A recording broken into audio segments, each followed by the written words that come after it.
बहुत समय पहले की बात है। एक छोटे से गांव में सावित्री नाम की एक बूढ़ी महिला रहती थी। उसकी उम्र लगभग 75 वर्ष थी। शरीर कमजोर हो चुका था, आंखों से कम दिखता था, लेकिन दिल में भगवान और तुलसी माता के प्रति अटूट श्रद्धा थी। उसका जीवन कठिनाइयों से भरा था। उसका पति बहुत पहले ही चल बसा था और उसका इकलौता बेटा भी शहर चला गया था, जो कभी लौटकर नहीं आया।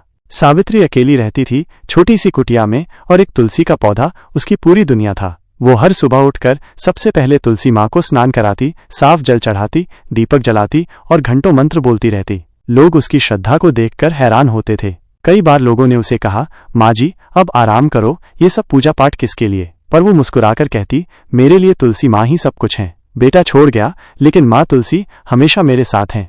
सावित्री को एक दिन बहुत तेज बुखार हो गया। वो बहुत कमजोर हो चुकी थी, फिर भी किसी तरह घिसटते हुए तुलसी के पास गई और कहने लगी, माँ तुलसी, आज शरीर साथ नहीं दे रहा, पर तुम्हारे बिना एक दिन भी नहीं जी सकती। अगर मेरी भक्ति सच्ची है तो मुझे शक्ति दो कि मैं तुम्हारी सेवा करती रहूं जब तक मेरी सांसें चलें। वो बेहोश होकर वहीं तुलसी के पास गिर पड़ी। उस रात गांव में तेज तूफान आया, पर लोगों ने देखा कि सावित्री की कुटिया और तुलसी का पौधा एकदम सुरक्षित थे। सुबह जब लोग देखने आए तो देखा सावित्री के चारों तरफ हल्का तेज प्रकाश फैला हुआ था और उसके चेहरे पर मुस्कान थी। उसी रात सावित्री को एक दिव्य स्वप्न आया। एक तेज उजाला उसके सामने प्रकट हुआ और उसमें से एक रूप निकला, तुलसी माता का दिव्य रूप। तुलसी माँ ने कहा, सावित्री, तुम्हारी भक्ति ने मुझे प्रसन्न कर दिया है। तुमने बिना किसी स्वार्थ के केवल प्रेम और श्रद्धा से मेरी सेवा की। मैं तुम्हें 3 वरदान देती हूँ।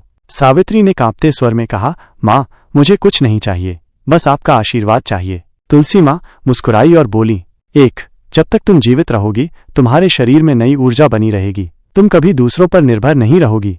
2. तुम्हारी ये कुटिया एक दिन तीर्थ बन जाएगी। जो भी यहाँ सच्चे मन से आएगा उसे आंतरिक शांति मिलेगी।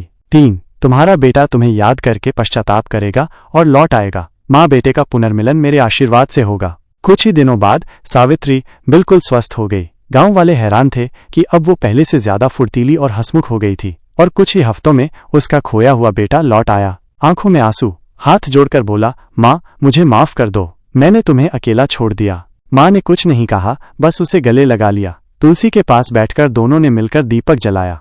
गांव में आज भी उस कुटिया को माँ सावित्री का आश्रम कहा जाता है और लोग वहां तुलसी माता की पूजा करने आते हैं। कहते हैं वहां आज भी शांति की अनुभूति होती है और तुलसी माँ की सच्चे श्रद्धा वालों पर कृपा बनी रहती है। ऐसी ही कृपया माता तुलसी की कृपया आप सब पर बनी रहे। जय तुलसी माता। यदि आप सब यहाँ तक पहुँच गए हैं तो दिल से धन्यवाद और मोहमाया प्रभु की माया में आप सबका स्वागत है।